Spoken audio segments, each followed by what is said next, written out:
Is VOA News. I'm David Byrd.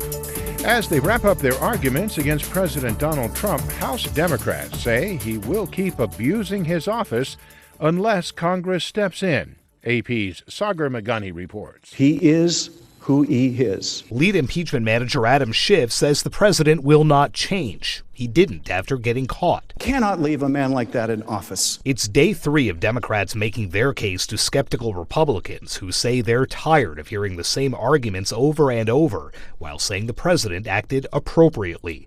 Jay Sekulow and his lawyers will present their case starting tomorrow morning. We're going to rebut and refute, and we're going to put on an affirmative case tomorrow. Sagar Meghani, Washington. The president himself was in front of a more supportive crowd Friday when he appeared at the annual March for Life rally, the first sitting U.S. president to do so. Mr. Trump told the crowd it was a profound honor to speak to them and that he stands with them. Unborn children have never had a stronger defender in the White House. Trump's visit was also another bid to enlist evangelical Christian voters and conservatives to help him win another term. Past presidents who opposed abortion stayed away from the march to avoid being too closely associated with demonstrators who want to outlaw abortion. Trump was a late convert to the cause. He previously said he was pro-choice, but then changed his stance once he ran for office. Fears about the spread of the coronavirus from China pushed stock prices lower Friday, with the Dow Jones Industrials losing 0.58%. The S&P 500 dropped by 0.9%. The Nasdaq lost 0.93%. For more on these stories and the rest of the day's news, be sure to visit voanews.com. This is VOA News.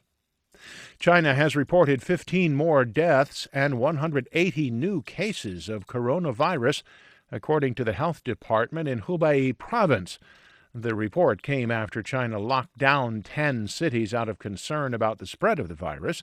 We get more from Reuters' Michelle Hennessy. Chinese media are reporting that some hospitals have only 3 to 4 days left of supplies and are running low on testing kits. Now some hospitals are calling on public support, issuing appeals for things like masks and protective suits for medical workers.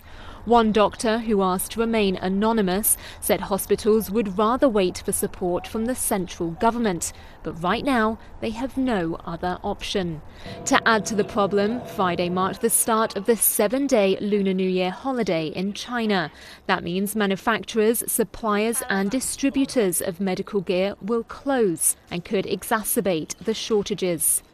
Health authorities are also fearing a boom in the infection rate as hundreds of millions of people travel around China and abroad for the holiday.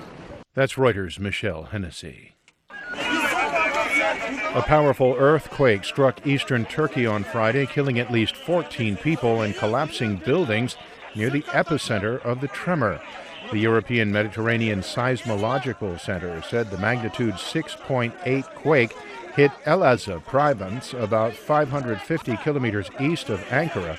Several aftershocks followed the initial jolt. Turkey's Disaster and Emergency Management Authority said 8 people died in Elazığ and 6 more in the neighboring province of Malatya.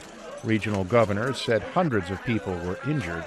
Turkey has a history of powerful earthquakes, with official counts saying more than 17,000 people died in August of 1999 when a 7.6 magnitude quake struck the western city of Izmit. The Pentagon now says that 34 U.S. troops have been diagnosed with traumatic brain injuries since an Iranian missile strike. AP's Ben Thomas reports. I heard that they had headaches. That was President Trump earlier this week. Shortly after the January 8th strike, he said he'd been told there were no U.S. troops injured. But the Pentagon now says 34 service members have been diagnosed with concussions and 17 remain under medical observation or treatment. A lot of these symptoms, they are late developing. They manifest over a period of time. Spokesman Jonathan Hoffman explained, the symptoms can get better, they can get worse.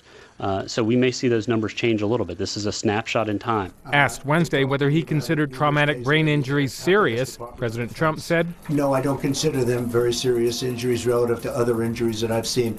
That's Ben Thomas reporting. And I'm David Byrd, VOA News.